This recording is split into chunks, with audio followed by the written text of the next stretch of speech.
impact. The force with which two lives come together. Sometimes for good, sometimes for evil.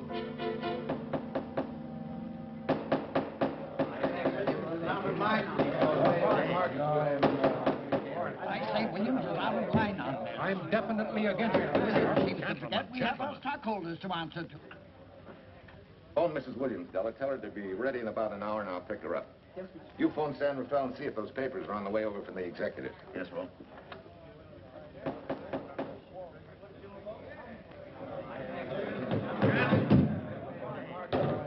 Well, Mr. Darcy, what's the score? 9-0?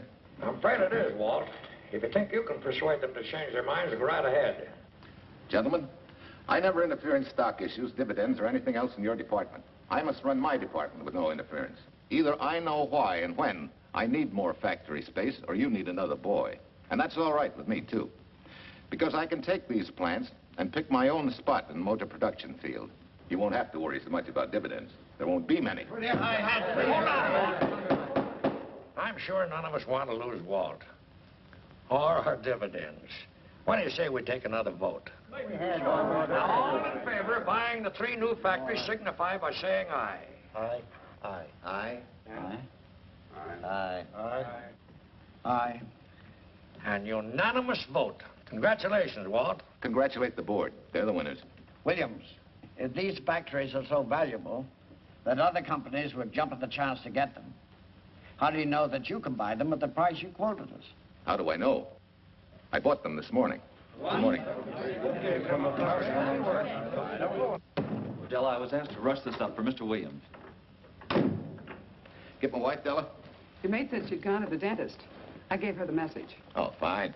Oh, this just came. Thank you. What about those papers? They're here. Burke's checking them now. Good.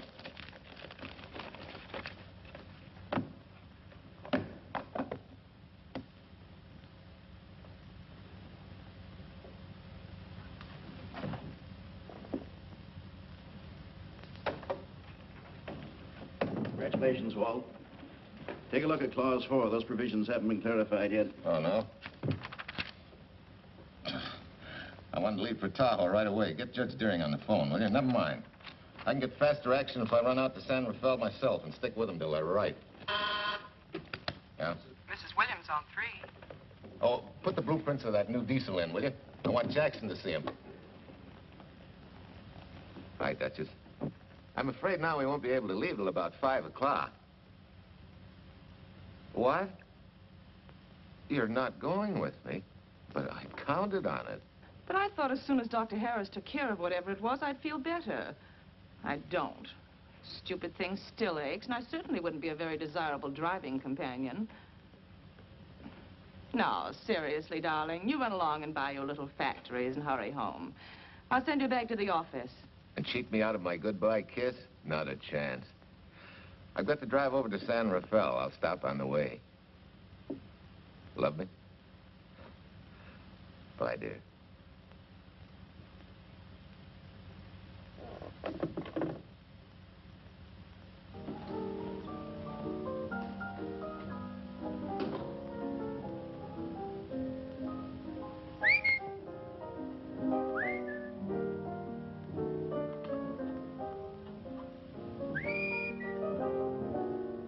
How do you expect me to whistle through a toothache?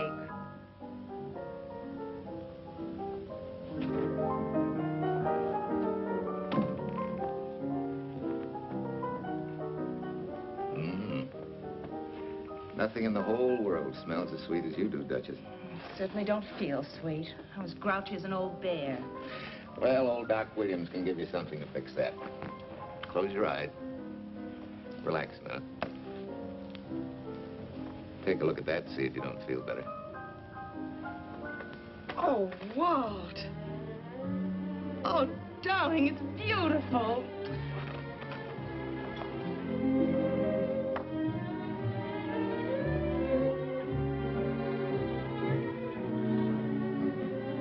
Not bad. Not bad at all. You know, to quote my wife, I like monograms on things. It shows they belong to me, unquote. When did your wife say such a thing, Mr. Williams? About 6 years ago, when I married her. She gave me the first monogrammed shirts I ever owned. Those were the words on the card. I still have it. I certainly hope your board of directors never discovers what a softy you are. They won't, don't worry. I have only one vulnerable spot. What really happened this morning? All I got out of Della was that you stalked out of the office with blood in your eye and were back in no time with canary feathers in your mouth. Oh, I clipped those birds' wings, but short. No one's gonna vote me down, sweet.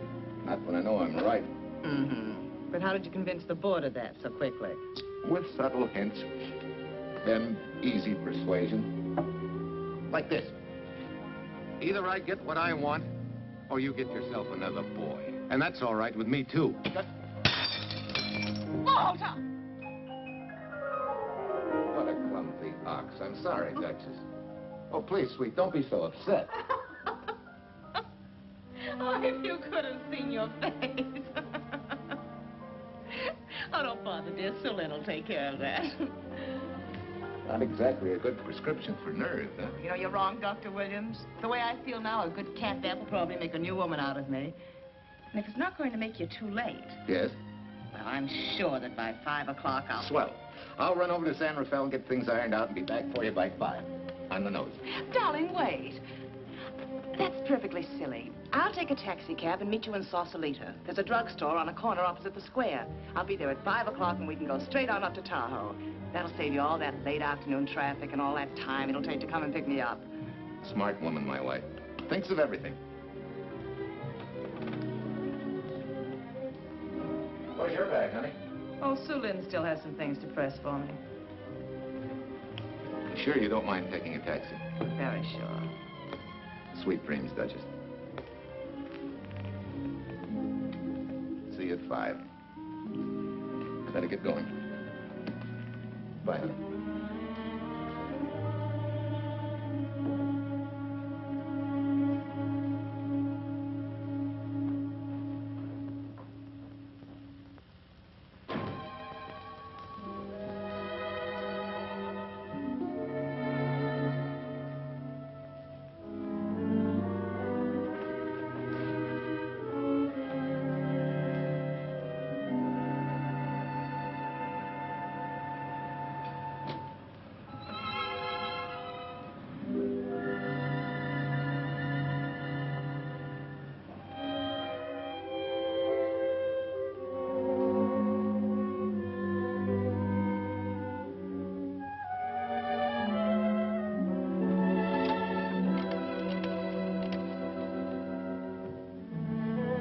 Long distance? I want Berkeley 79721. Hello. Ah, hiya, beautiful. Yeah.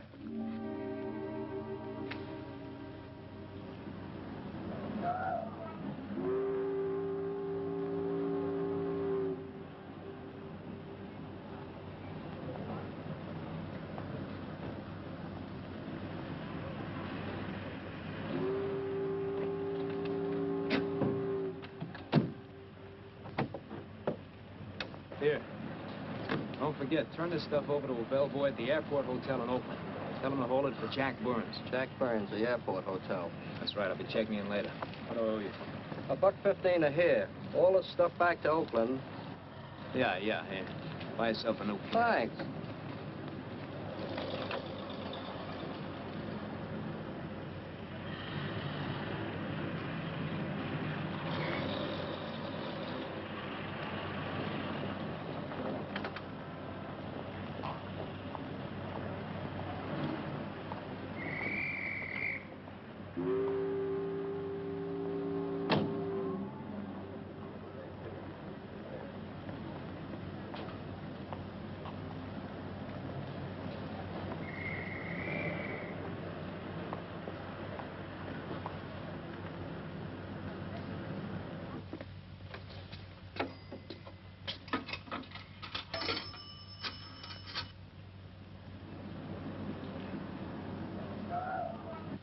Hey, where's that new woman who was going to meet me? It's after 5 o'clock.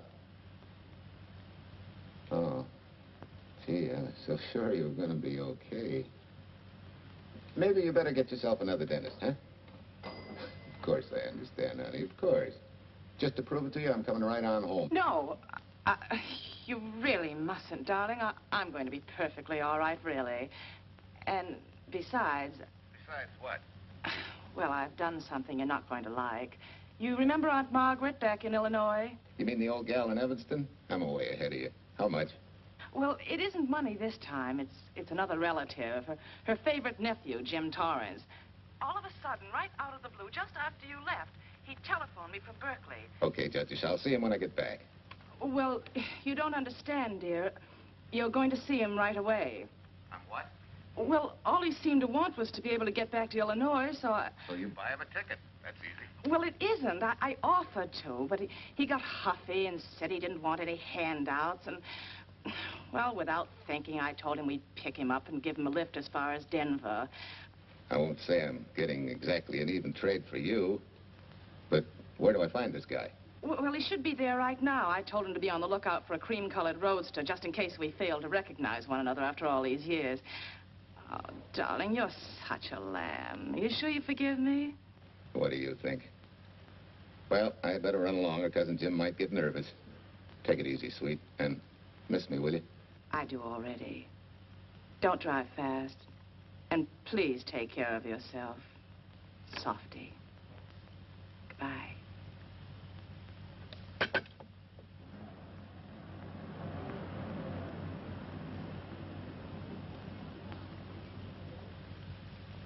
Hello, Della? Yeah, Mrs. Williams wasn't able to go with me. Now, while I'm gone, you see that she gets her roses every morning. That's right. But this time on all the cards, put love from Softy. Yeah, S-O-F-T-Y.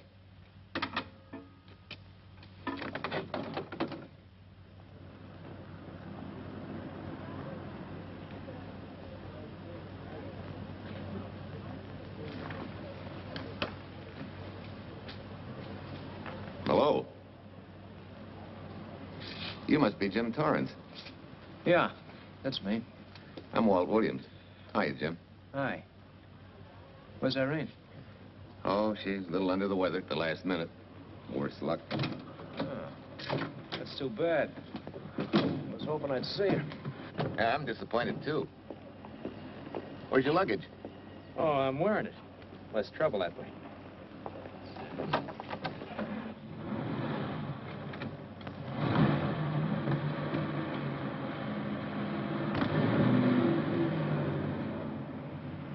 Irene tells me you're heading for Illinois.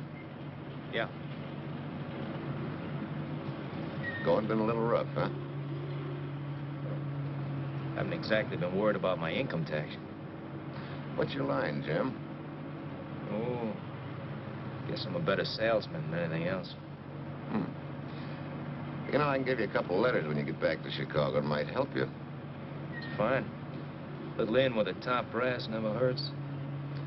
What outfit were you with? Patton's Third Army. How was it? Rough. Except for the time in Italy. I kind of liked it there. Patton's outfit never got to Italy.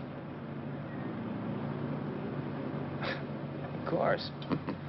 But most civilians never know or care, and I figured you didn't either. Well, I fooled you that time.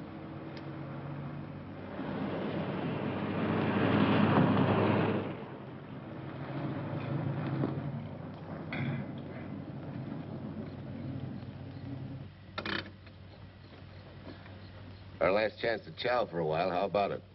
No, thanks. I grabbed a hamburger while I was waiting for you. I can still taste the harness.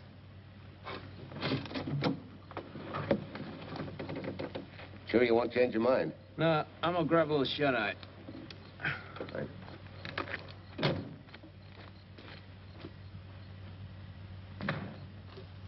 Chicken sandwich and a Coke. One chicken sandwich. Chicken sandwich coming up.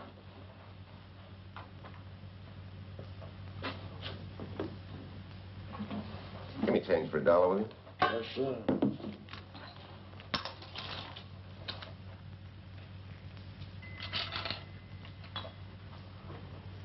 Thanks.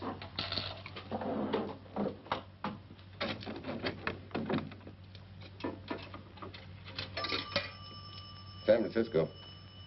Klondike 2, 6714.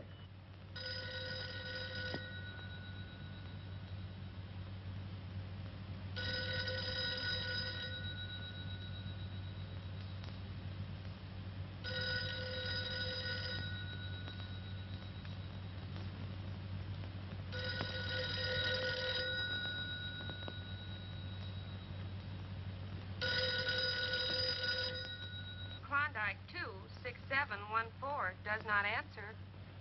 Oh. We'll try Sutter 1, 2599, please. Bayview Apartments. Oh, yes, Mr. Williams. No, your maid isn't there tonight, sir. Well, she said Mrs. Williams was taking something to make her sleep and wasn't to be disturbed. But perhaps... No, don't disturb her. Just leave a message that I won't forget about a certain problem. Mm-hmm. I think I have it, sir.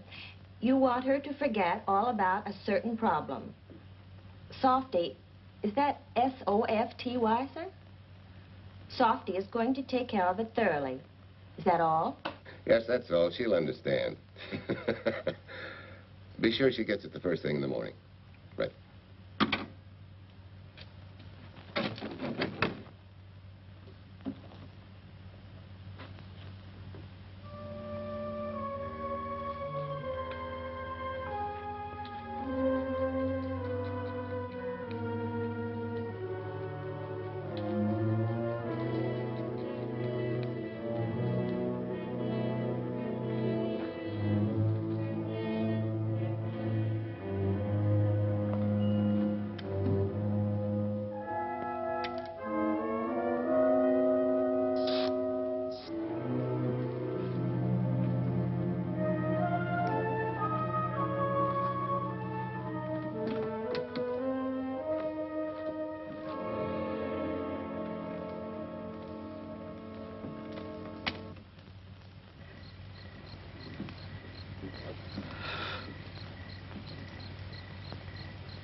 Oh, hi. It's been so long since I've been behind the wheel of anything but a Caterpillar or a Jeep. I had to find out what a real buggy feels like. Why don't you drive for a while? Oh, swell. Nothing would suit me better.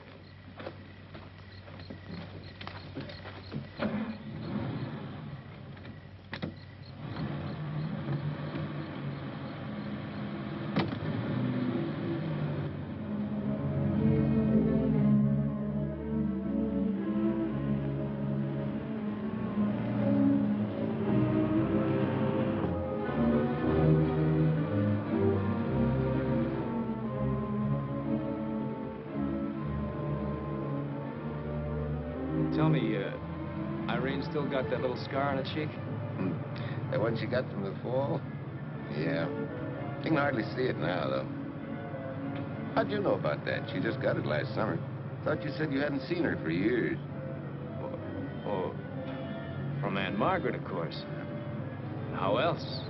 She always sends me the news in her letters.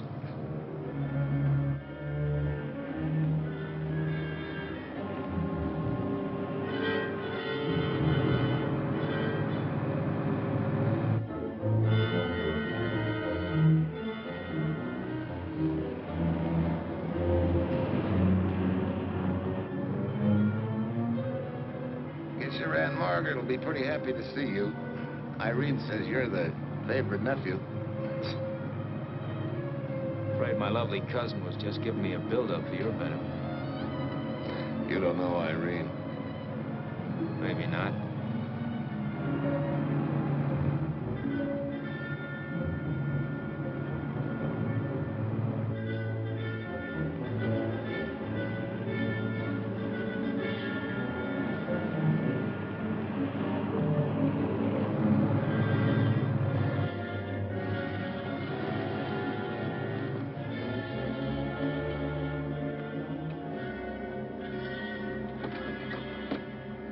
What's the matter? I think we got a flat.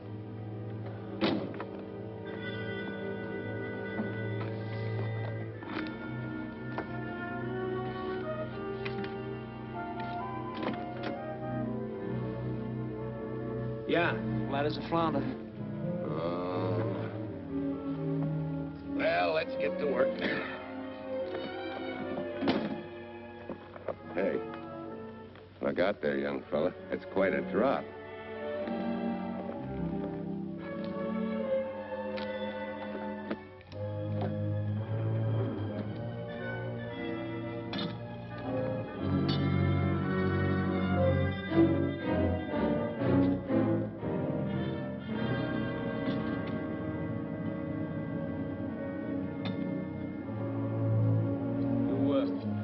Flashlight?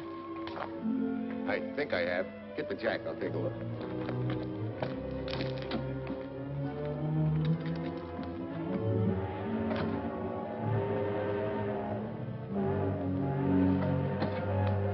Did you find it? Yeah. Yeah, it won't be long now.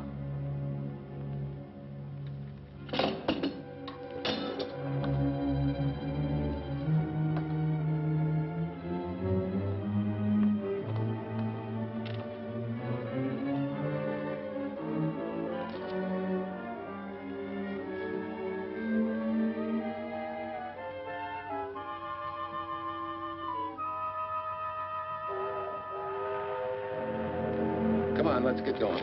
Wait a minute. Did one of your cufflinks fall out? Huh? Something dropped. I heard it fall right down there at your feet. Hmm. Well, he must have rolled under the car.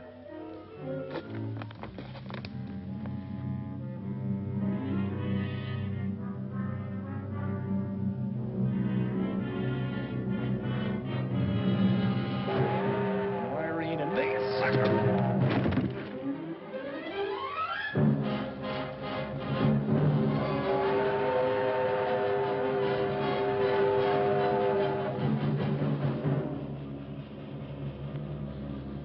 Hello.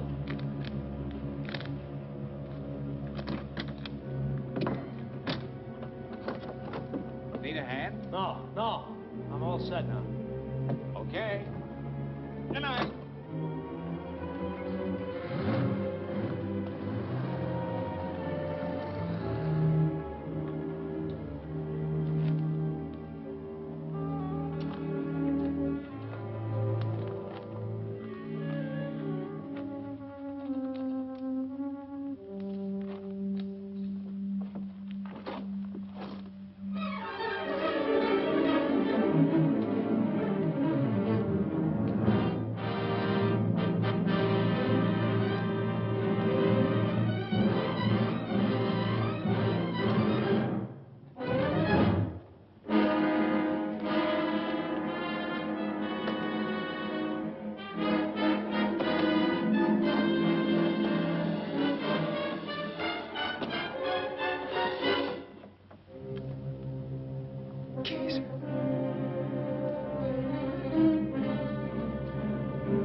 Guy must be crazy.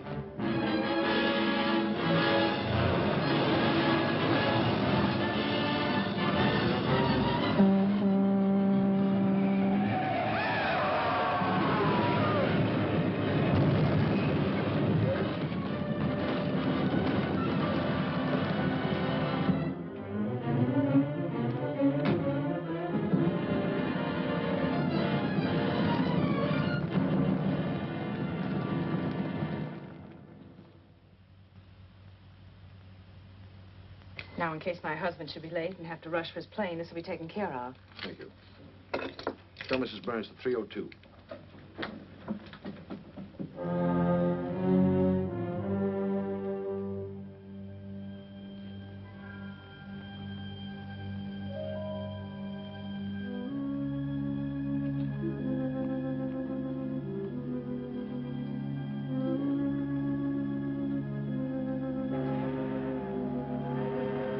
Irene and me, sucker. From Irene and me, sucker.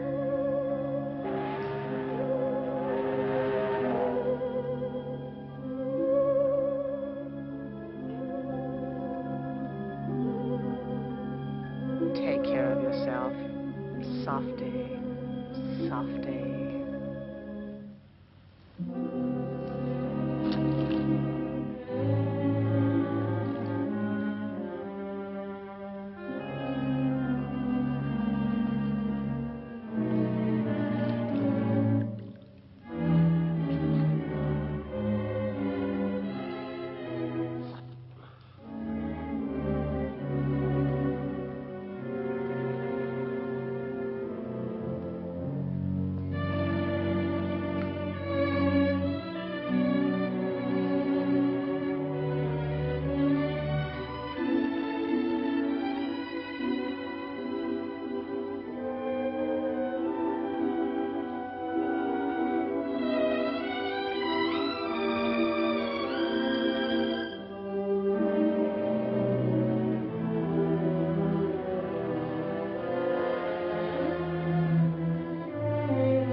Young lady, Excuse me.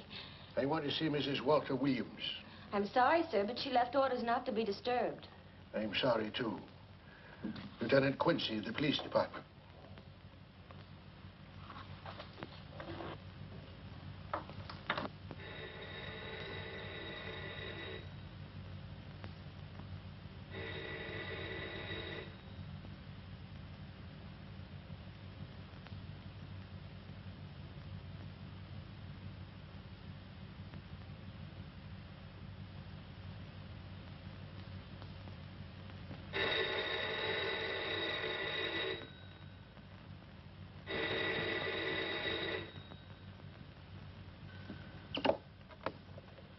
Hello?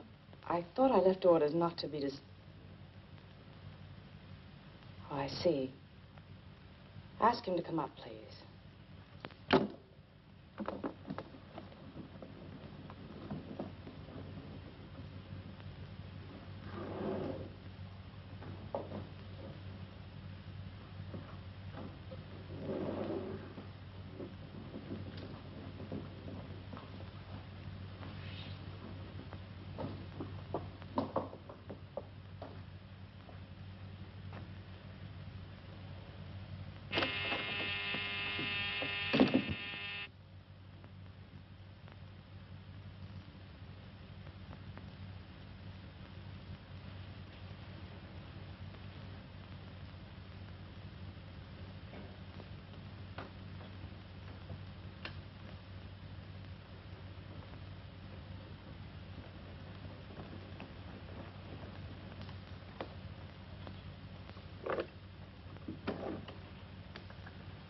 Yes?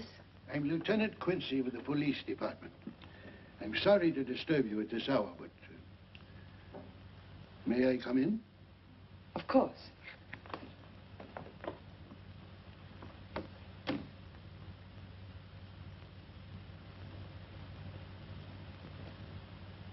Well, Lieutenant?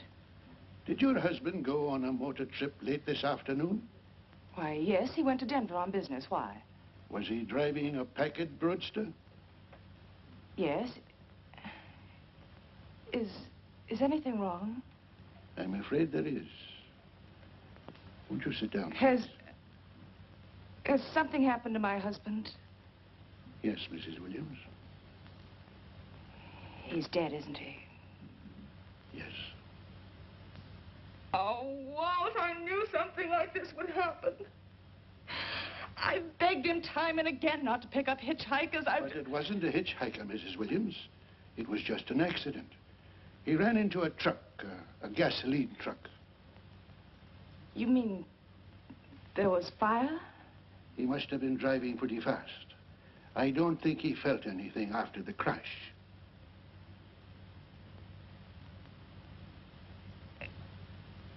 If there's nothing more you need me for, Lieutenant, I think I understand.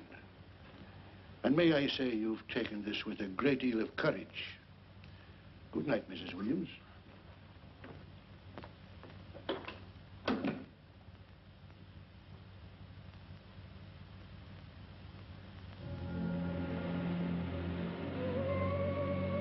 Take care of yourself. Softly. From Irene and me. Softly.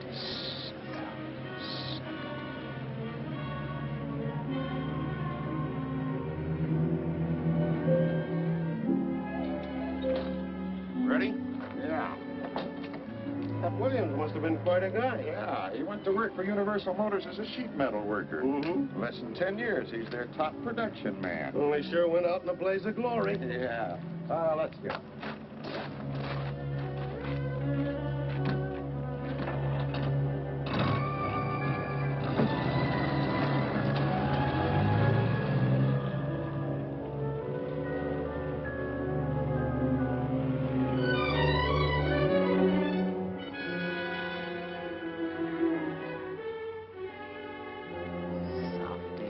From Irene and me. Sucker. Sucker. Sucker.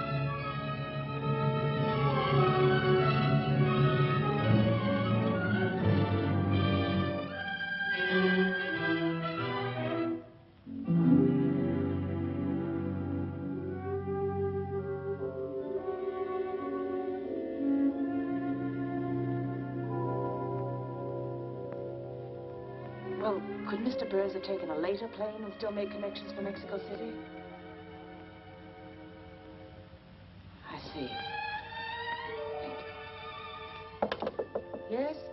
Here's some telegrams for Tai-Tai. Just put them under the door, Su Lin.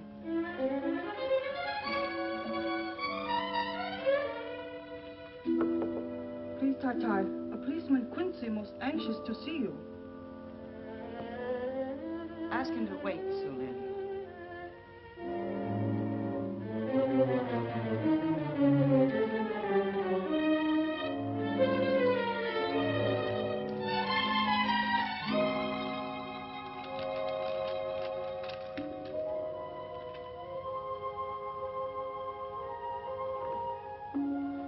Mrs. Williams will see you presently.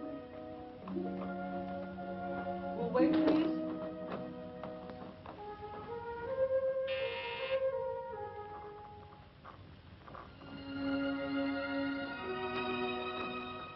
Flowers for Mrs. Walter Williams. Thank you.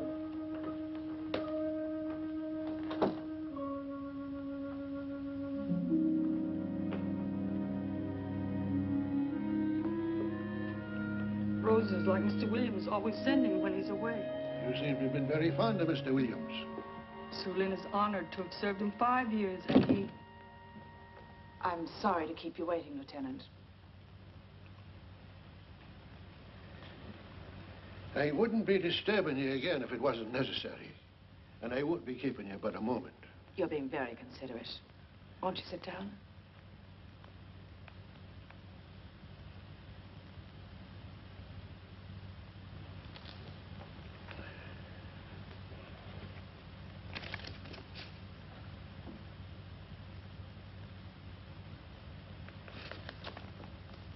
Everyone's been most thoughtful. And why shouldn't they be? Forgive me. I'm all right now. What was it, Lieutenant? The state police would like to have some information.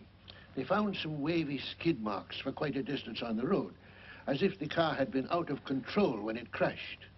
Tell me, was Mr. Williams a reckless driver? Why, no.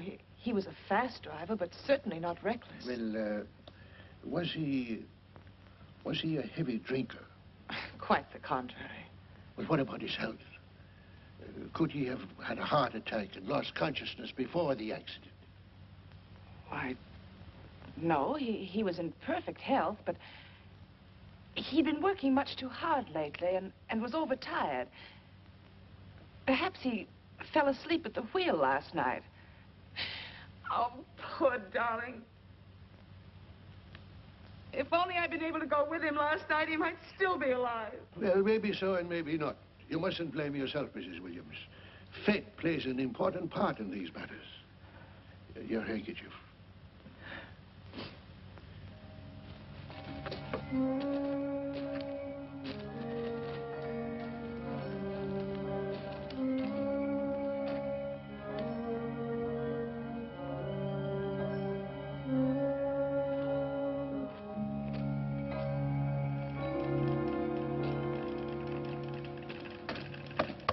When's the next train to San Francisco? 10 a.m. tomorrow. You sure there isn't one sooner? No, I'm sorry.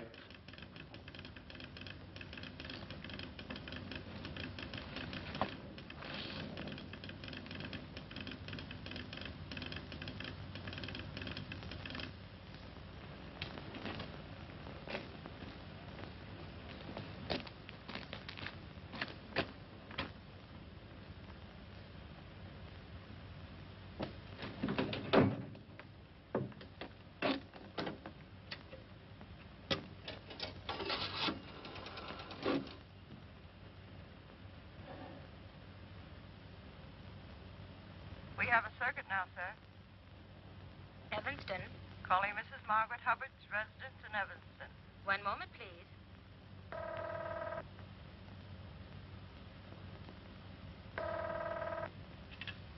Hello? Mrs. Margaret Hubbard? Yes? Who's this? Long distance. I have a call from Mr. James Torrance. Who? Mr. James Torrance. He's her nephew, Jim Torrance. The call is for your nephew, Jim Torrance. I haven't any nephew, and I don't know any Jim Torrance. Sir, Mrs. Hubbard says she doesn't know.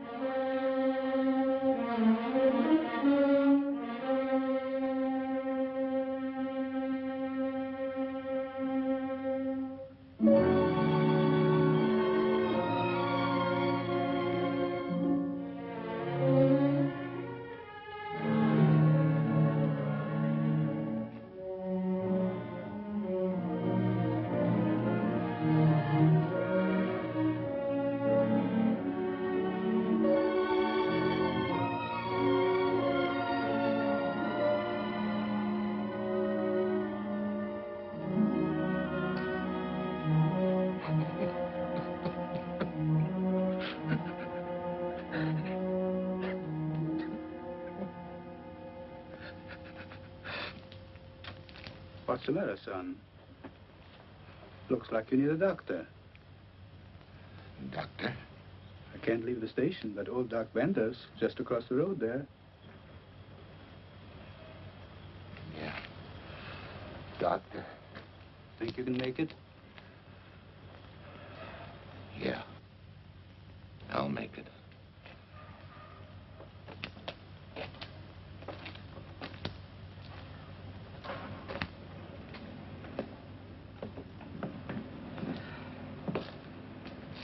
Now, take it easy, man. There's some concussion there. You've got to watch your step for a while. Yeah.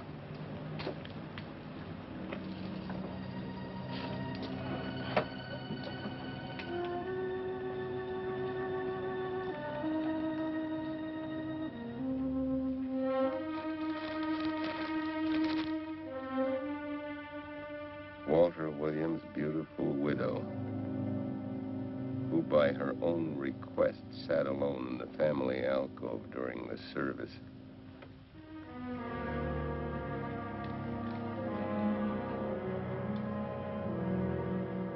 Smart.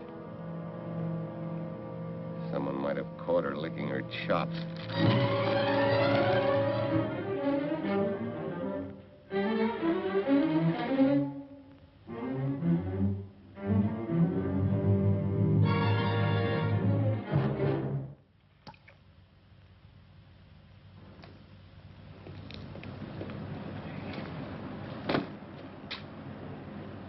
Hey, what's that? Walter Williams. Hey, ain't that the guy that... For the love of Mike, what's that briefcase doing here? He's dead. They did him a dirty trick if he ain't. Hey, now, wait a minute. Don't touch it. We better turn it over to the police.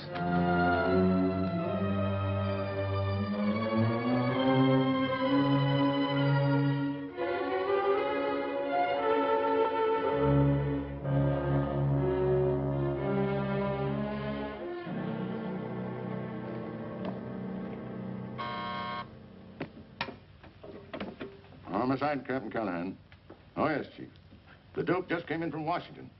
The fingerprints are those of a James Torrance. Yeah, I'm putting Quincy on it. Right. This sort of opens up a new can of peas on the Williams accident. There's the FBI reporting the guy. Playing with the lady's affection seems to come natural with him. All you got to do, Quincy, is find him. Yes, that's all I got to do. Last known whereabouts of Jim Torrance was in a moving van somewhere between Sacramento and Points East. Yeah, wait a minute. Last known address, care of his sister, Mrs. Joseph Rossetti. Irving Apartments, Berkeley. Well, what are you waiting for, Quincy? Let's go. Did Torrance leave any forwarding address? No, he said he was going to send it to me. Sorry to trouble you. Oh, Lieutenant, if you should happen to hear from him, will you let me know? There's an unpaid telephone bill and a bundle of laundry. Laundry? Let's have a look.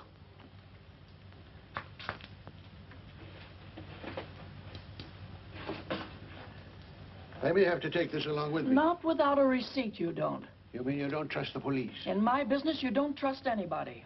Mine, too. Holy St. Valentine's Day. Look, he had the same thing on his shirts, too.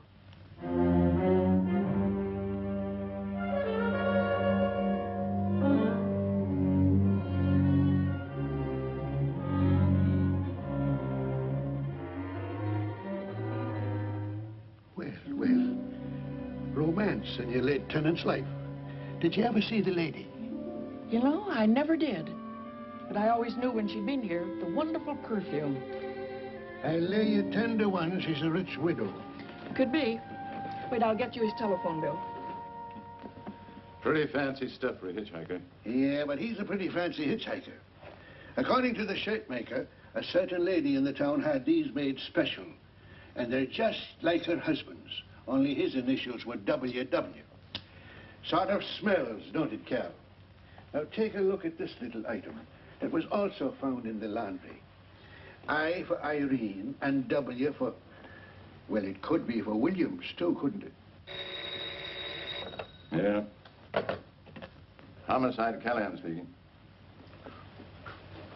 Hello? Oh, hello, Fitz. Hello. What news? Oh? Any luck? Both days, huh? Swell. Have it typed up and sign it. This report of Fritz will be a nice little topper for this pile. His checkup shows calls from Torrance's phone to Williams's private number, and a flock of them going the other way, including one on the 7th and several on the 8th. The 8th, in case you've forgotten, is the date of Walt Williams' accidental death. Well, that ought to be enough to get an indictment out of the grand jury. Go pick her up. I'd like to play a long shot first. It might give us 2 for 1. Well, take them one at a time. A bird in the hand is not going to lead us to its mate. I'd like to give the lady a little more rope. Well, Thanks. I thought you'd agree.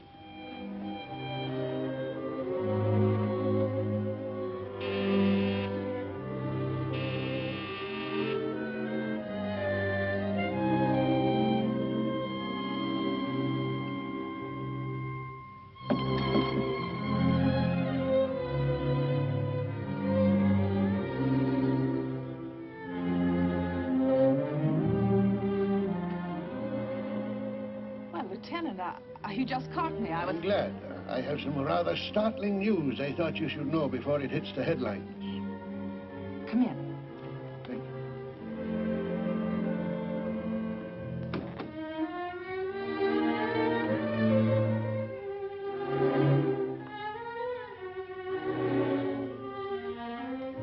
Sit down, won't you, Lieutenant? Thank you. I'm very anxious to hear about this news. It seems that your first hunch, remember, that a hitchhiker was responsible for your husband's death? Well, Mrs. Williams, you may have been right. Why, I don't understand. Your husband's briefcase turned up in Kansas City yesterday in a moving van that had stopped at the scene of the accident that night. Apparently, the murderer made his getaway in it. That explains the wavy skid marks that made us suspect your husband was ill or unconscious at the time of the crash. Yes, I suppose it does. And by now, the man is probably out of the country and never will be found. Don't you worry, Mrs. Williams. There were fingerprints on that briefcase. And as soon as we get the FBI report from Washington, his identity will be known and his description sent out on police broadcast. Oh, we'll find him all right. But just now we're keeping things quiet so the murderer will feel safe until we are ready to close in on him. Yes, I can see the wisdom of that. Yes, I thought you would understand and cooperate. As soon as we know his name, it is possible that you might recognize it as someone with a motive. There's that possibility. You know I'll do everything I can to help. I'm sure of it. Now I'll run along. You'll hear from me. I'll let myself out. Don't bother. And don't worry. Good day.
$1.35.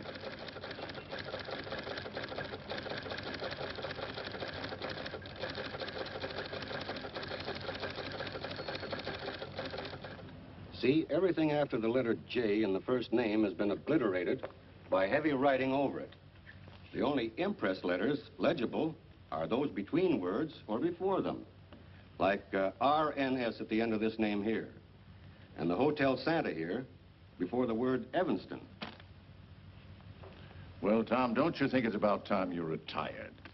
Why, there isn't even evidence there of Mrs. Williams' intent to communicate with Torrance. And who do you think she beat apart to the telegraph office to wire to? The League of Decency? I'll tell you what I think, that you should have brought her in when I first told you to. By the time we get her now, she'll have figured out a way to tip Torrance off. He'd be that much tougher to find. Not unless she's tipped him off from your office. Ernie's got her on ice waiting for you.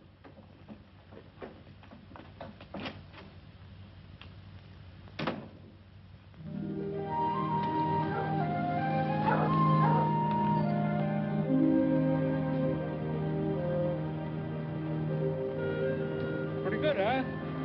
Fastest growing little town in Idaho.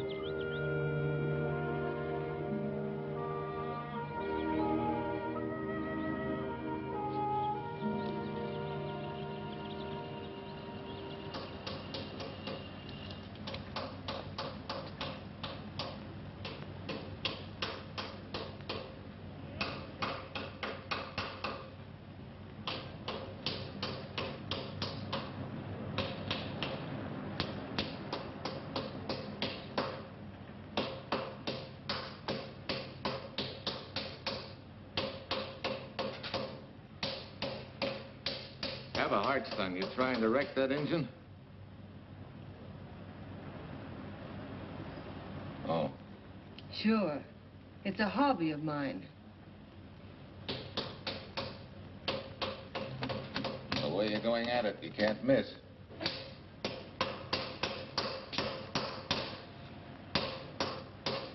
Here. I just can't let you ruin that beautiful motor. Start her up.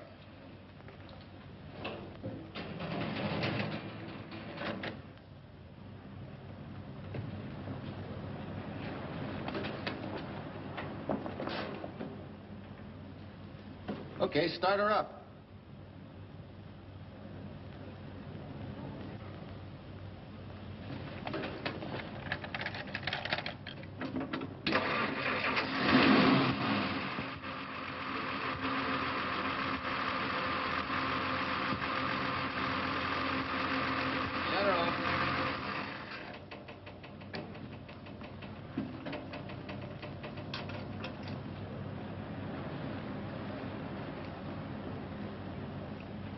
You're certainly not a mechanic by trade.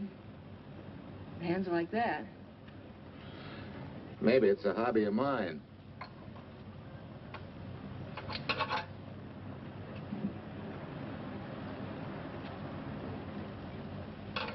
Gee, what happened to your head?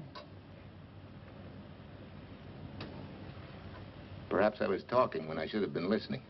Okay? Okay by me. Thanks a lot, Hill. So long, Marsha. Bye. He's all right now. You better lay off till the boss gets back. I'm the boss. I guess the new cars are a little bit over my head. Now, with a jalopy, it's different. Aren't there any mechanics around here you can hire? No, they all went over to the new factory in Mansville. I guess they got better wages. Tough break. Yeah. How much do I owe you? Oh, forget it. Well, I'll be shoving along. Well, at least have a cook in the house. You might as well. Marsha, can I use your phone a minute, please? Sure, help yourself, Uncle Ben. Never rains but what it pours. 650, please.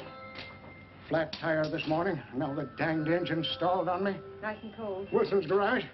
No, I did not give you the wrong number. Fine thing using my phone to cheat me out of repair bills. Aren't you ashamed? You gave me the wrong number. 650, please. You're a nice girl, Marsha Peters, and your ma's a fine woman. And I'll always buy my gas and oil here. But you ain't never gonna tinker with my car again. Busy? Busy. Always busy. Yeah. Wait a minute. We're not so busy. Would you like to do another good deed and give Uncle Ben a hand? Why not?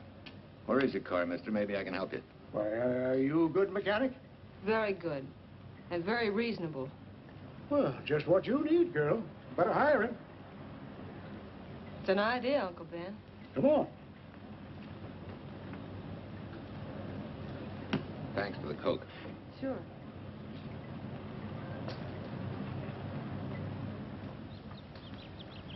Well, I got Uncle Ben fixed up all right. Nothing but a sticky carburetor valve. Bye. I hope he paid you. What for? It only took a minute. You're certainly not money conscious, stranger. There. This is no kind of work for a girl. Well, somebody has to do it if I want to stay in business. And I want to.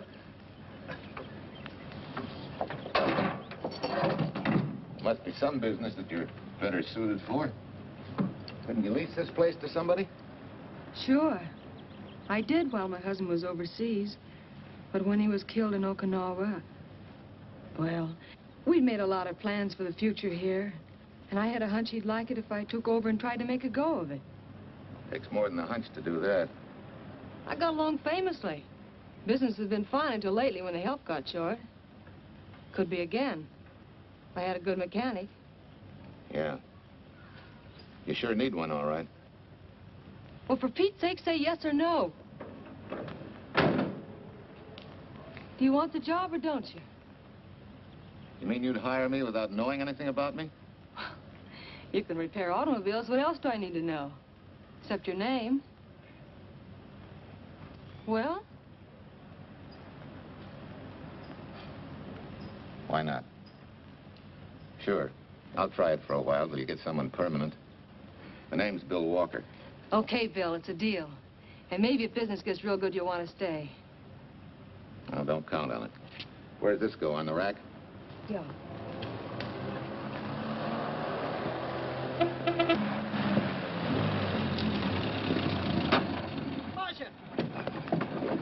Marsha! It happened. It's a boy, 8.5 pounds. Pair of shoulders like a prize fighter. Well, congratulations, Papa. How's Jane? Ah, perfect. Everything's perfect. Gotta get down to the store and tell the gang. Almost forgot. Oh, gee, thanks, Ed. I'm sorry, I won't have enough for the gang. Yippee!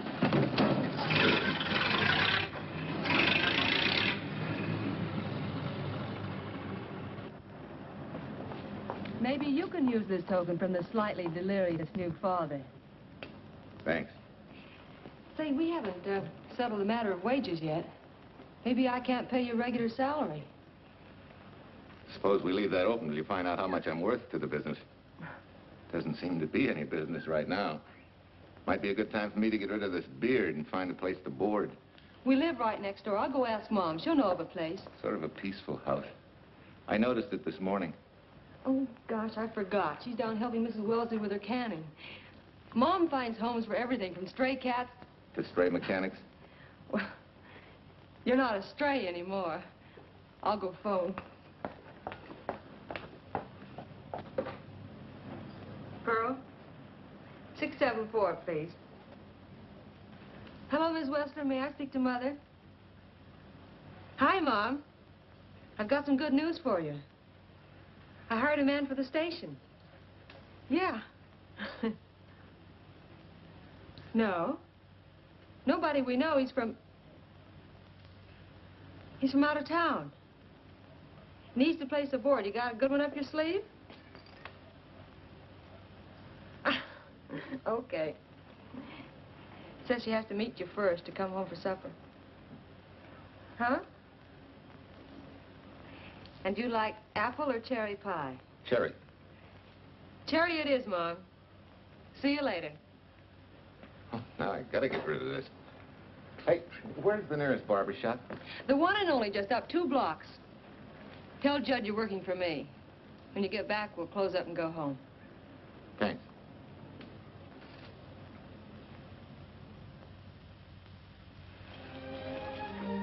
Oh, that's real nice. You must have had a good bringing up, young man. Thank you for the young man. We thank thee, O Lord, for thy bounty, and ask thy blessing on this food and on the new friend who shares it with us. I hope you're good and hungry, Mr. Walker. Who wouldn't be? Well, Marsha eats like a sparrow, with all the hard work she does. May I have your plate, please? Well, she can start taking it easy now. Boss, the help. Thank you.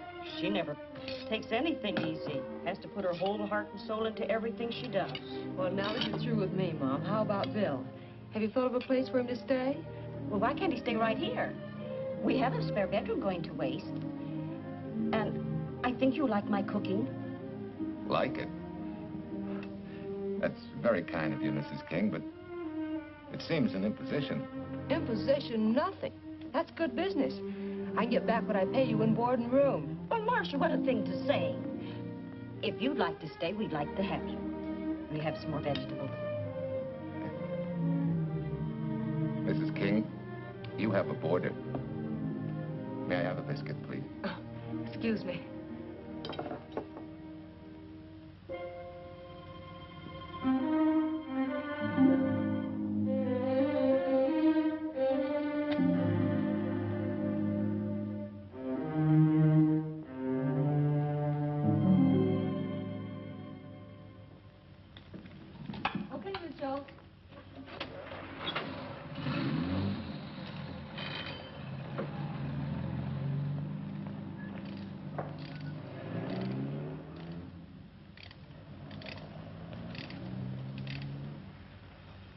It's wonderful the way tools seem to come alive in your hands. You seem to sort of come alive, too. As though you got real pleasure out of working with them. I do. When you're doing a job with them, you can't think of anything else. Bill, if something's bothering you, why don't you get rid of it? What would you prescribe, doctor? Amputation. For that stupid chip on your shoulder.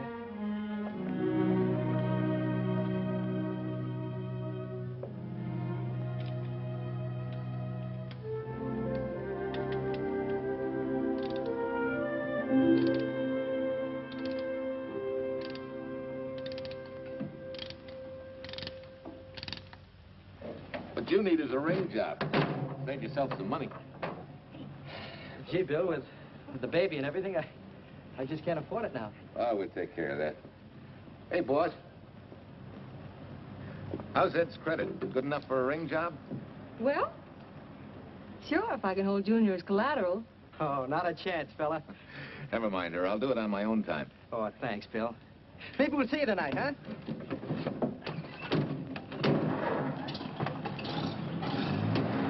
Some shoulders, huh? Yeah. Some father, huh? Bye, Marsha. Bye, Marsha. Bye. Nice kids. Hey, was Ed clowning about their being hard up? No. Things have been pretty tough for him ever since he got out of the service. Fix a car for him, Bill, and only charge you for the labor, okay? Then he gets it for free. I'd already figured on knocking that off. Say, we could make it an anniversary present. Anniversary of what? Junior's arrival, and mine, 3 months ago today. Time certainly flies. That was a lucky day when you came to MP service. Your work's been bringing in a lot of business. Glad of that. Hated to have fallen down on Mom and you. Say, look, boss, why don't we three celebrate tonight and go to the movies? Ed said he and Jane were going. Well, that lets Mom out. She'll be babysitting. I'd love to go, Bill. I haven't been in ages. Here's your opportunity. Go to work.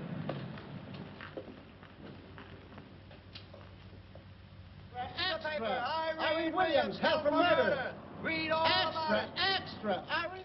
This is Sheila Graham with the latest news of the shocking Williams murder case. While beautiful Irene Williams is held for trial, charged with conspiring to kill her late husband, the police are searching for James Torrance, believed to be the lover of Mrs. Williams and her partner in the horrible murder of Walter Williams.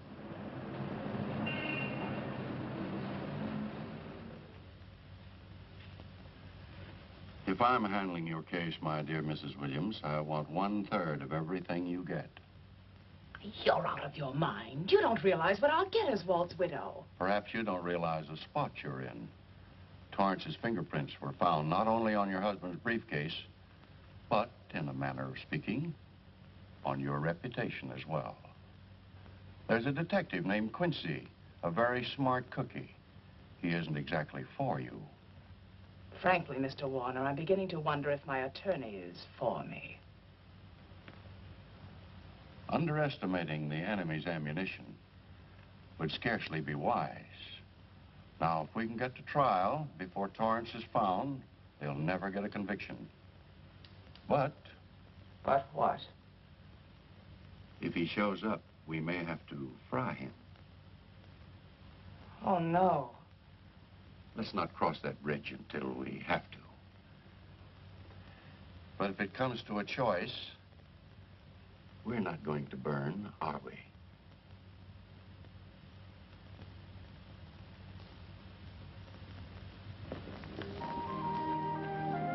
Aren't you the chatterbox this afternoon? What about this afternoon? Oh, I'm sorry, boss. I guess it was wool gathering. You're only supposed to do that in the spring. Is there anything you don't know? Yes. What's San Francisco got that we haven't? Better newspapers, for one thing. Anyway, California's supposed to be the land of opportunity. I thought that by now you liked it here. I do. Very much. It's a good town. Nice people. Swell boss. Thanks. We like you, too. No fooling, Bill. You'd be surprised how many people ask questions about you. What kind of questions? Oh, where you came from, do you have any family, and do you like it here, and are you going to stay? Al Knox asked me at the movie last night if you wanted to join the volunteer fire department. Just interested, friendly things. I suppose it is natural for people to wonder about a stranger who moves into their community, like I did. You know, I've been thinking, maybe it wasn't such a good idea, you and I going to the movies last night. It's all right being seen in the station and here with Mom, but... Oh, you get used to that in a town this size. They're always trying to marry people off. You just ignore it, and after a while they forget about it. I'll go get cleaned up for supper.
You know, I hate to tell you how many years this Sunday takes me back. Did you always fall asleep during the sermon? I wasn't asleep, Mrs. Peters. I merely closed my eyes to concentrate. Oh, well, that's what you call it. I had to nudge you to stop you from nodding. Quiet. You're disturbing my reminiscent mood. Even smells the same. Could be the same bees buzzing in the same clover. As they say, you can take a boy out of the country, but... A rolling stone gathers no moss. It has to stop rolling sometime, doesn't it, Bill? Sometime, maybe. We grow a very becoming shade of moss here in Larkspur. Don't you think? You grow a lot of nice things here. Anyone in particular? You'll have to skip the answer to that one. Someone tore it out of the book. You're married, aren't you, Bill? Yep. That's right. You must have loved her very much to have been hurt so deeply. To be so afraid of someone, even yourself. Maybe it's better that way.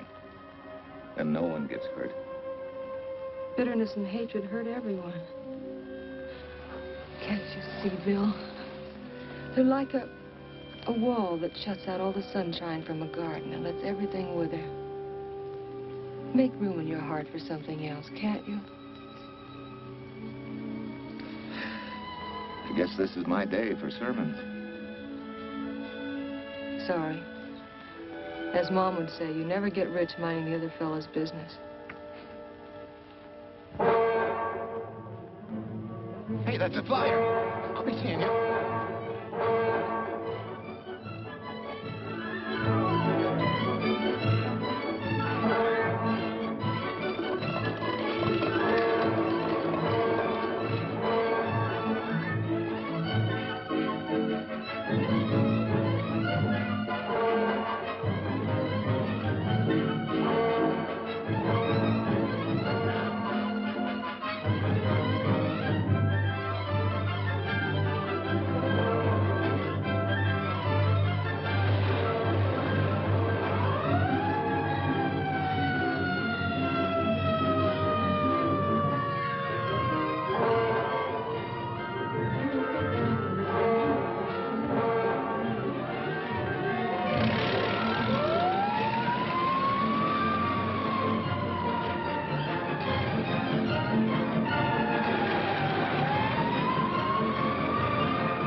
Anybody home? In here, Bill.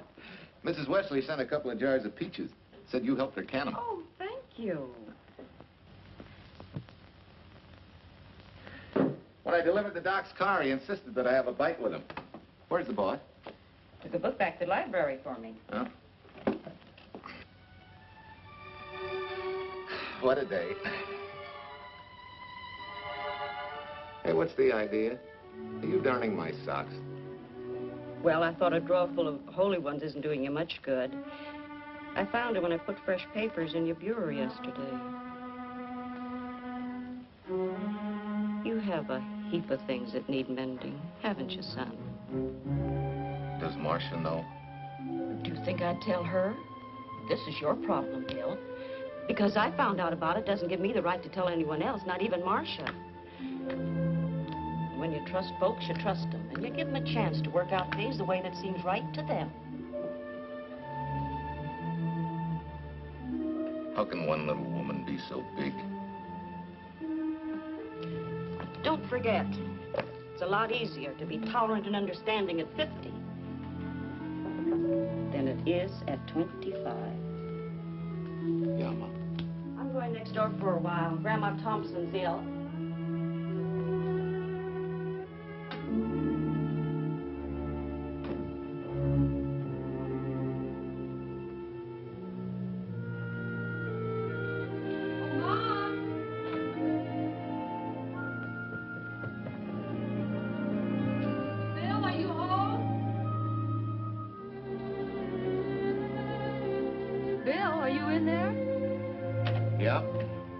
Next door, Marsha. Hi. Do you work awfully late?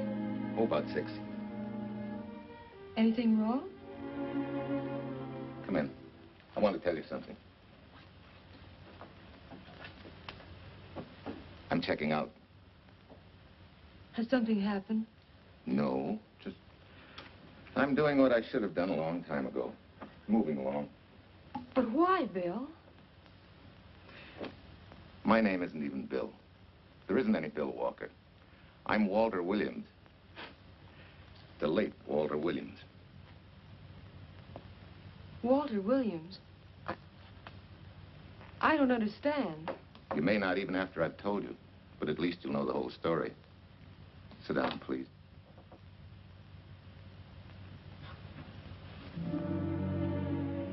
Finally, Larkspur. And you. From there on, you know. I'm glad you're going back to make things right. Going back? Wild horses couldn't drag me back. What are you going to do about your wife? Nothing. You're going to let her go to trial for murder? Oh, no, Bill. Why not? She tried to kill me, she and her cousin. But they didn't. Who says they didn't? Let them try and prove it. No matter what your wife did, she can't be tried for something that didn't happen. Oh, Bill, can't you see? You bet I can see. She deserves everything she's getting. Sorry part of it is they'll never convict her. No, Bill. The sorry part is you're not big enough to take a hard jolt to your pride and to your ego. Sure. It hurts to be tricked and cheated by someone you loved and believed in. But that doesn't give you the right to take justice into your own hands, to trample on the hearts of others and walk out on life. A barren, frustrated boyhood. A marriage to a woman who accepted my love, yet despised me so thoroughly she resorted to murder. I'll never think of our moments together without nausea. I feel stripped bare, degraded. Because you've closed your mind and heart to everything else. Even me.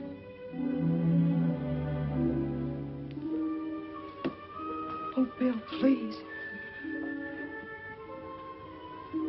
Don't destroy the one chance we have for happiness. We haven't got a chance. Doing the right thing never works out. I know. In this world, you turn the other cheek and you get hit with a lug wrench. Forget me, boss.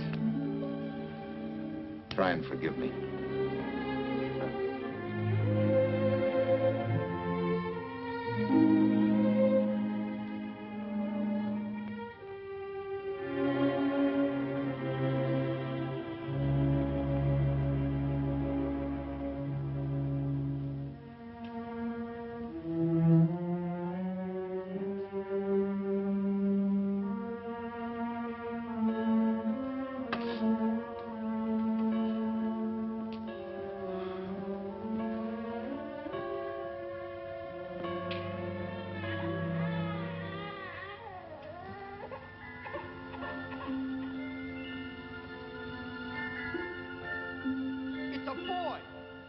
Shoulders like a prize fighter. You know, I hate to tell you how many years this Sunday takes me back. You have a heap of things that need mending, haven't you, son?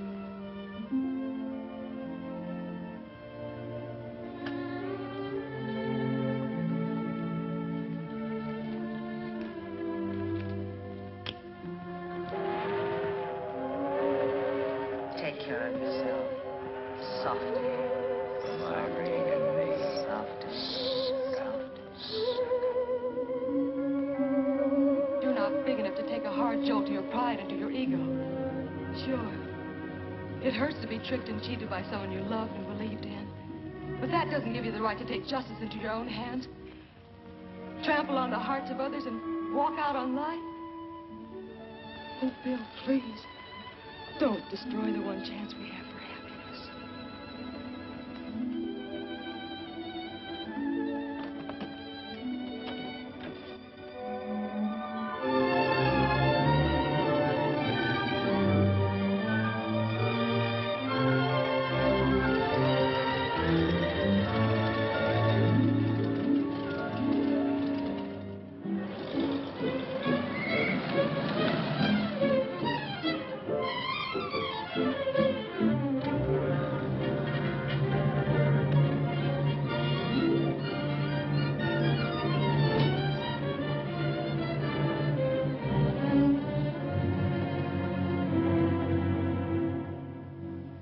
Mrs. Peters was kind enough to come along to substantiate at least the Larkspur portion of what I've told you.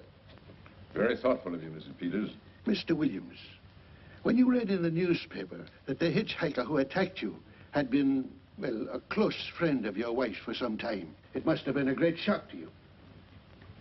I didn't come here to discuss my emotional reactions, Lieutenant. If you need me for anything further, Captain, my office will know where to reach me. Let's go, Marsha. Just a minute, Mr. Williams. We'll need your signed statement for the grand jury when we ask for your wife's release. It won't take long to be typed. Yeah? All right.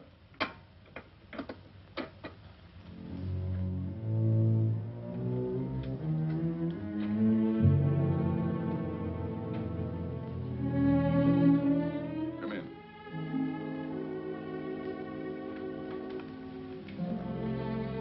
Sit down. Mrs. Williams, we have news for you. Really? I can scarcely wait.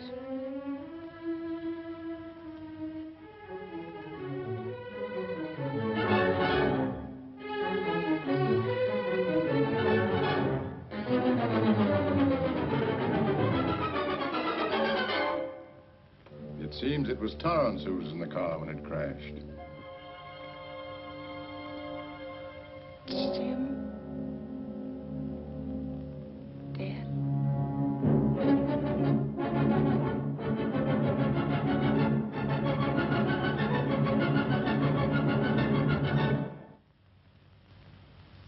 You did it. You killed him. No. He tried to kill me. Thought he had. And he ran into the truck. It was an accident. An accident? You wait all these months to tell this story. You let me rot in this filthy jail. Wait a minute. You let everybody believe you're dead. Pretty convenient, wasn't it? A dead man can't be tried for murder. Mr. Williams, perhaps your wife would understand better if you would explain to her about the amnesia. Amnesia? Oh, don't tell me you believe he had amnesia. Where's he been all this time, just wandering around in a daze? Tells us he's been in Larkspur, a little town in Idaho, working as a mechanic in a service station, run by Mrs. Peters here.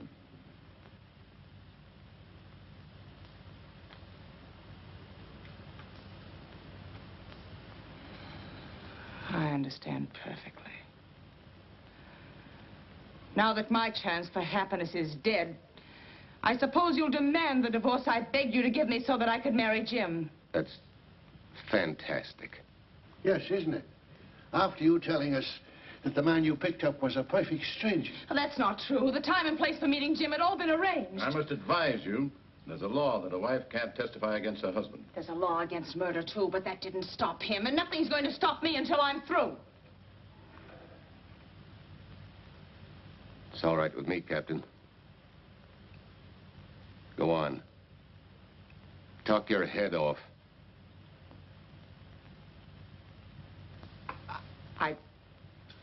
I was to have gone with him to Denver. He insisted on it, although I was quite ill. Several hours before we were to leave, he came home. There was a violent scene. He threatened to kill me unless I agreed to give up Jim. And I wish he had. This is incredible. Not one word that she has said is true. Then you've nothing to worry about. Mrs. Williams, was there a witness to the threats you mentioned? No. Unless the maid overheard. She was in the apartment. In fact, she picked up the pieces of the vase that he threw at me. Where's she now? I don't know. She left me suddenly after all this began. Please, could the questions wait? I feel rather ill. Will you have Mrs. Williams ready for the grand jury at 10 o'clock tomorrow morning? That's all.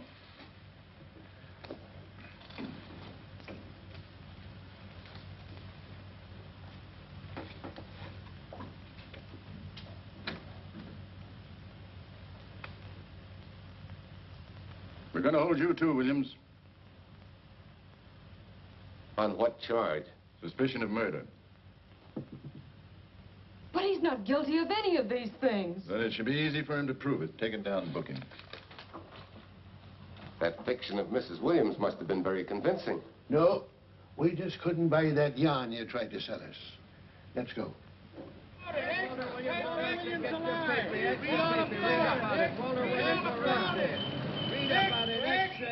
What's the white freed and murder charge? Extra, get your paper. Walter Williams charged with murdering wife's lover. Extra, get your paper. Irene Williams goes free. Husband held. Extra, get your paper. White freed and murder charge. Walter Williams charged with murdering wife's lover. And Daly's going to cover Williams' office. Okay, boys, hop to it. I want all I can get by 10 a.m. tomorrow for the grand jury. Okay, Chief. Oh, Tom, don't miss a bit. Dig up everything you can on Williams and the Peters dame. You sort of believed Irene Williams' story, didn't you, Ben? She made better sense than he did. Well, sure, she's a better liar than he is. Don't forget, I went all through her grieving widowhood with her. She's a bad customer. Well, that's for the grand jury to decide, and Williams insisted on letting her talk. So it's his funeral. Funeral, all right. Especially with that yarn he told. But murder's out of character for him. There's a few pieces missing somewhere. There might be in Idaho, if it's not too much out of character for you to get going. You're going to miss me, Cal, when I retire next year. Maybe I'll join Private Eye and solve your cases for you.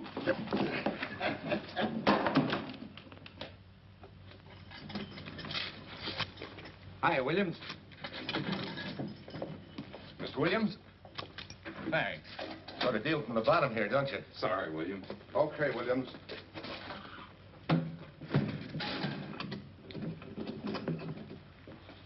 Well, not very good news, judging from your faces.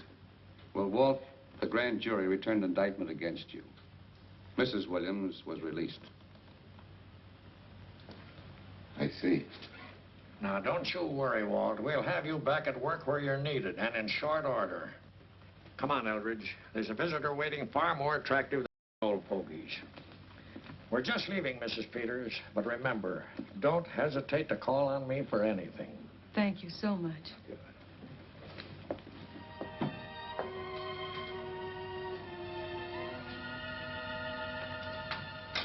Hi, boss. Bill, what have I done to you?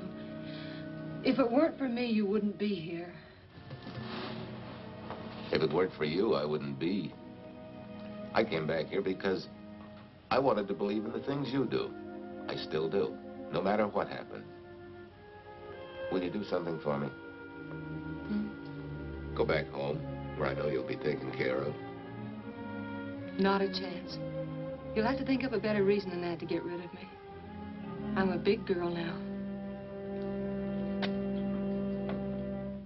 I've just been to Larkspur, Williams, where I found these newspaper clippings. Of course, some of them are 3 months old, but you seem to treasure them, so I brought them along. So? I don't think they exactly substantiate your claim of amnesia. As if you were interested in substantiating any claim of mine. Now, let's get one thing straight. Most people, when they get in a jam, think the police are only interested in the prosecution. Our job is to get the facts, the truth. And the truth never hurt anyone but the fellow that lied. Unless he was a beautiful woman. Oh, quit kidding yourself, Williams.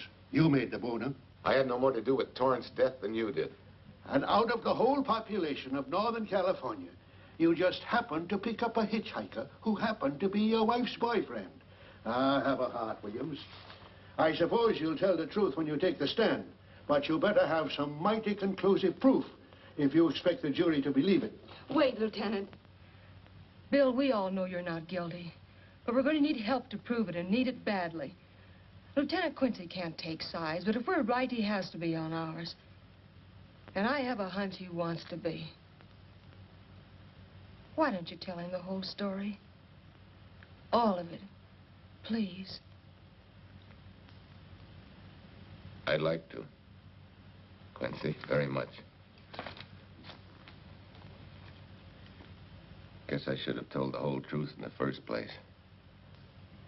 But I wanted to clean this mess up with as little scandal as possible.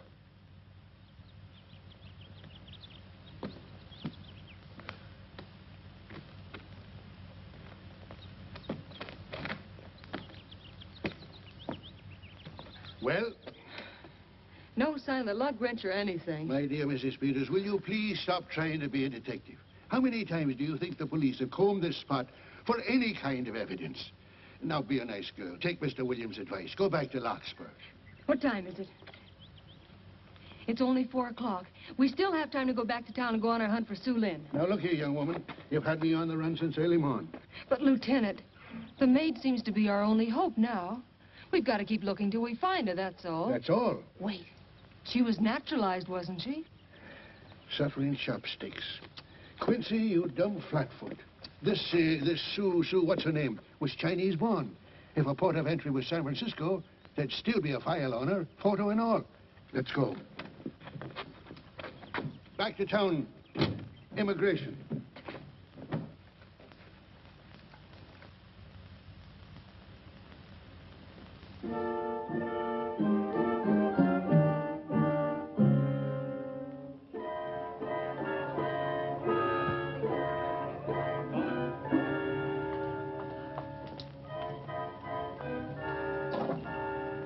The council has given us the right lead.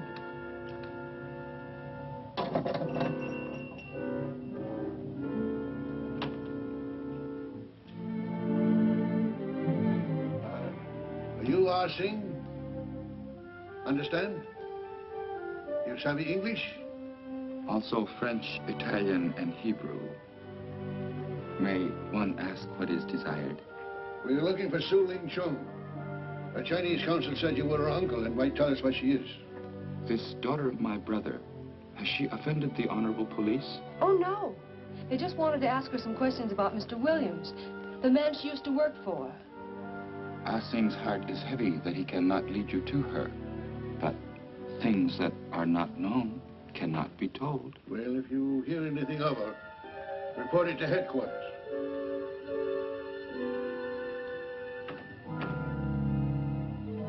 Su Lin, untruth is not good for soul, and not wisdom when told to policemen. Better for the soul to be kind than to be wise. Su Lin must keep silence to help in this matter.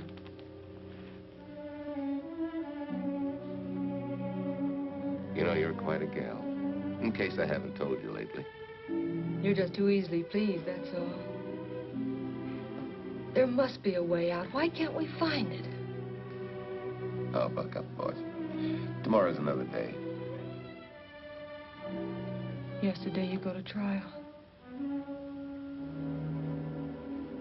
Bill, I'm afraid. And the state intends to prove, beyond any reasonable doubt, that the defendant, Walter Williams, did, with malice aforethought, kill the deceased James Torrance, whom he knew to be his wife's lover. And that with his victim dead beside him, he drove his car into the course of an oncoming truck, jumping clear himself some seconds prior to the crash. And subsequently, he made his getaway in the back of a loaded furniture van. And for 3 months, as Bill Walker, he laughed at justice when it imprisoned his unfaithful wife for conspiracy in his own murder. But then he decided that being dead cramped his style. He thought he could eat his cake and have it too. So he returned, most anxious to explain his long absence and to right the dreadful mistake that had imprisoned his wife for 3 months. Ladies and gentlemen, it was a cold-blooded, premeditated murder and must be punished to the fullest extent of the law. Call the first witness, please. Captain Callahan, did Walter Williams tell you what suddenly cured his amnesia after 3 months? No, he did not. But he did tell you the man that struck the blow which caused the amnesia was a total stranger, a hitchhiker he had picked up. Yes. And that he knew nothing of this man's identity or relationship with his wife until he suddenly recovered from his amnesia and heard or read the details. That's what he said. That's all. Thank you, Captain. Your witness, Counselor. No questions.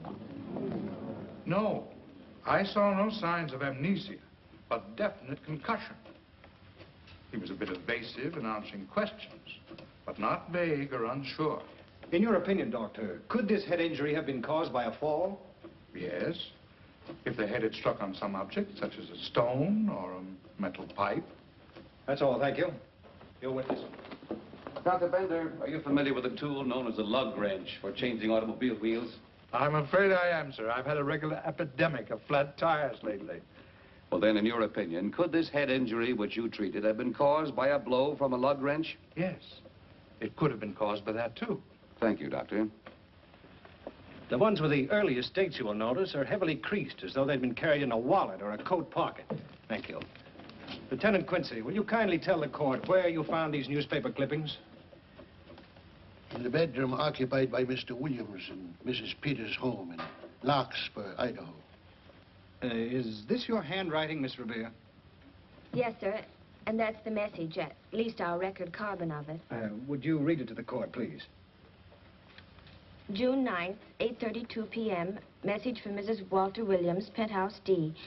Mr. Williams called, said he wants you to forget all about a certain problem, that Softy is going to take care of it thoroughly. Was there any other conversation? Well, I just asked if that was all, and he said yes, she'll understand, and sort of laughed as if it were a joke and hung up. Some joke killing the wife's boyfriend. That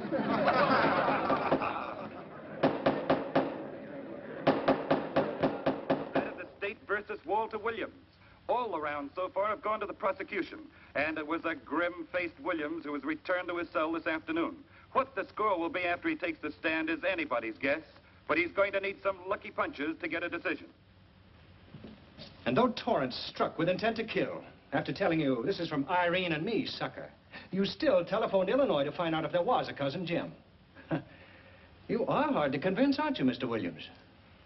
Is it so incredible that a man should fight against believing such a thing about his wife? Oh, that is very touching. From a husband who planned a trip on which he intended to destroy his wife and did kill her lover. That's a lie. Your Honor, I object to the conclusions drawn by the prosecutor and move that it be stricken from the records. But, Your Honor, there is a corpus delicti, remember, who was your wife's lover.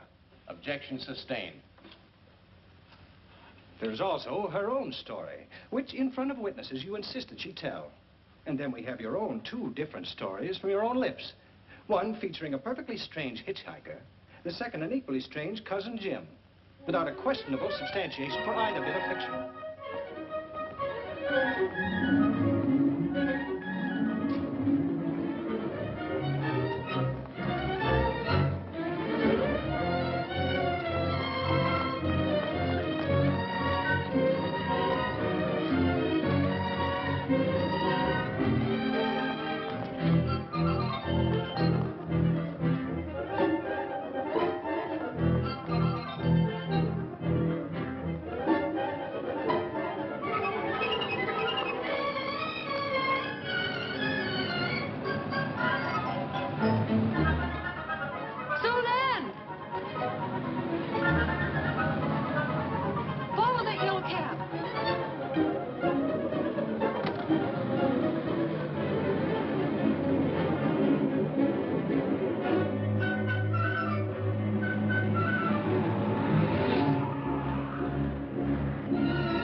You remember me, don't you? I was here with Lieutenant Quincy from the police department. I just followed Su Lin up the stairs. I saw her come in here. You must be mistaken. I'm not mistaken. She's here. I must see her. Ah, Sing, don't you understand? It's to save a man from prison, even from death. I will send her to you.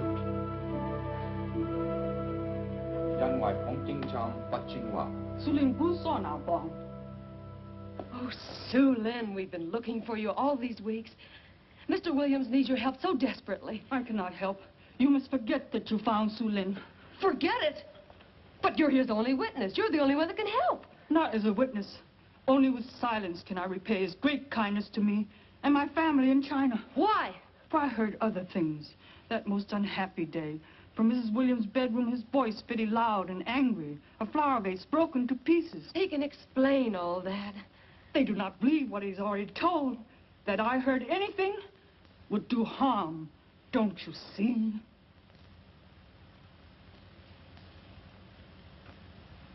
Yes. Much sorrow comes from women who know not honor and truth. And Mrs. Williams, she's not true, even to that Torrance man. What made you say that? That night when he was killed, her sickness was but wall of falsehood, behind which she could go secretly to a meeting place. You mean she went out that night?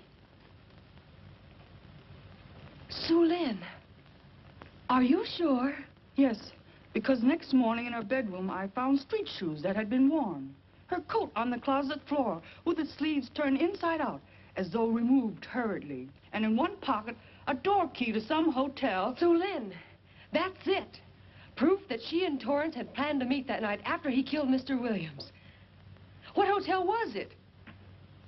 Oh, I don't remember. The key. What did you do with it? Returned to coat pocket. Come on. We'll get to Lieutenant Quincy. He'll know what to do. And pray, Su Lin, every step of the way.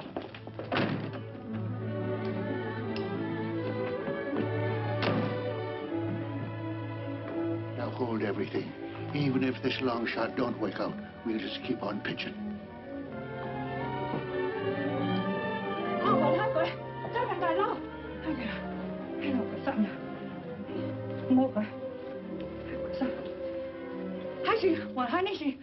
Here it is, yes. Room 302, Airport Hotel, Oakland. Maybe we got our miracle. A special little Chinese one. It is to hope that Su Lin was of small help to Mr. Williams. Oh, Su Lin. Come on, copper. Next stop, Oakland. I set the little lady's hotel rendezvous. I was on night duty then, all right, but I sure don't remember a looker like this. Quite a dish, eh? A little too highly seasoned for my digestion, thanks. Lieutenant, just found a couple of cars for room 302 on June 9th. George Baxter, checked out at noon. Mr. and Mrs. J. Burns. Room not slept in. J. Burns. Burns. Look, Quincy. The handwriting on the card is identical to that on the photograph. And here's a little boy, the same thing. The cover-up telegram to Aunt Margaret. Now look at the impressions. J here, and here RNS. J. Burns. That's the name she started a telegram to. Room not slept in. Say, I got that dame pegged now, Lieutenant. She said they'd be out of the room by midnight as her husband was catching a plane.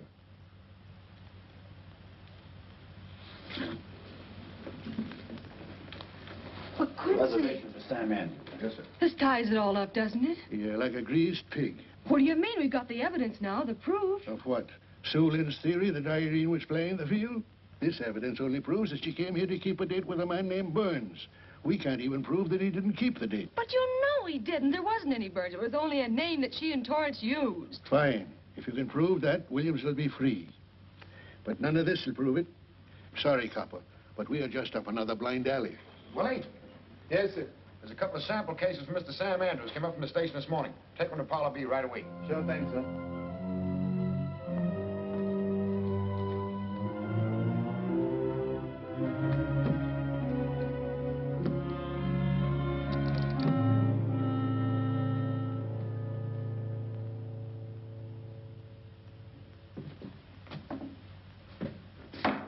Seated. Case of the state versus Walter Williams. Proceed, Mr. Eldridge. Your Honor, we will call Mrs. Irene Williams. Take the stand, Mrs. Williams.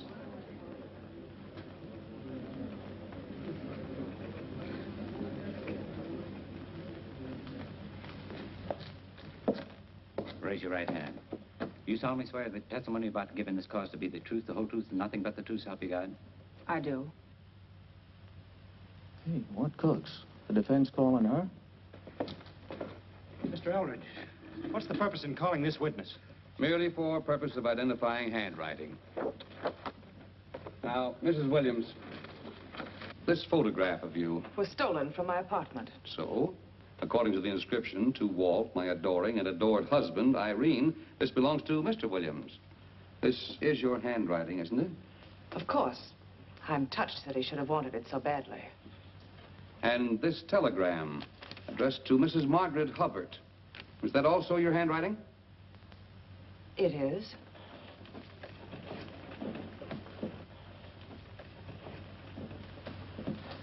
Now, Mrs. Burns, I mean Mrs. Williams, this photograph is inscribed to Jim, my adoring and adored Irene. Did you write this too? I see no point in all this. Merely answer counsel's questions. Did you write it? I did. And these letters addressed to Mr. James Torrance, did you write them? Yes.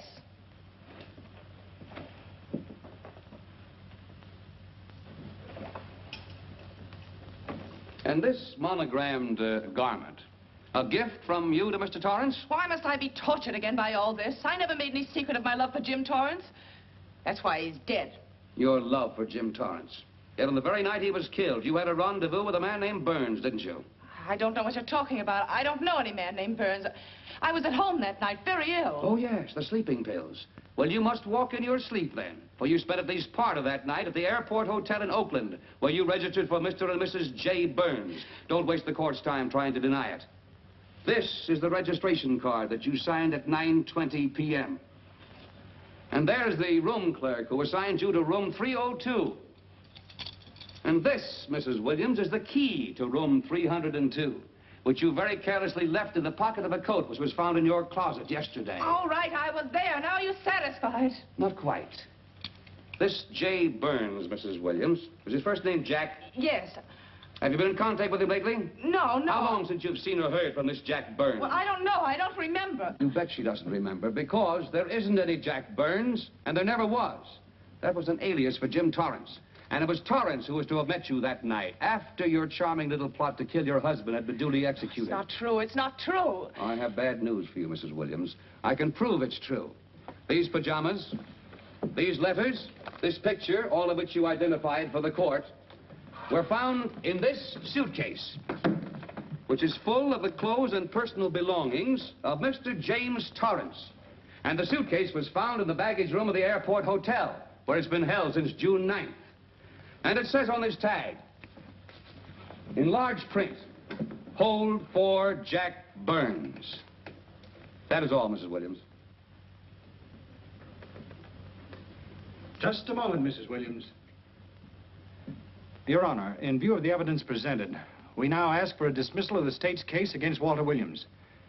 And we intend to charge Irene Williams with conspiracy to commit murder against her husband, Walter Williams.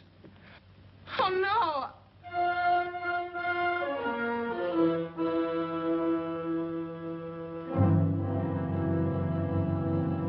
The case against Walter Williams dismissed. Court adjourned until 2 o'clock. Well, that's that, Walt. Congratulations, Mr. Williams. I haven't the words for it, Quincy, but we could never have made it without you. Ah, sure you could. You know, son, right always wins if you give it a little push. Especially when you get a copper like this one to do the pushing. Well, I'll be seeing you. You know, it'll seem kind of strange being able to eat and sleep without someone getting in your hair all the time. Oh, fine, Walt. We're looking forward to having your hand on the wheel again. The Denver plants are waiting for you to open them. You think you can make it in the morning? How about it, Counselor? You bet you can. Oh, good. Well, I'll be running along. Well, you think you like Denver? It's okay by me, boss. Yes, impact. The force with which two lives can come together. Sometimes for evil, sometimes for good.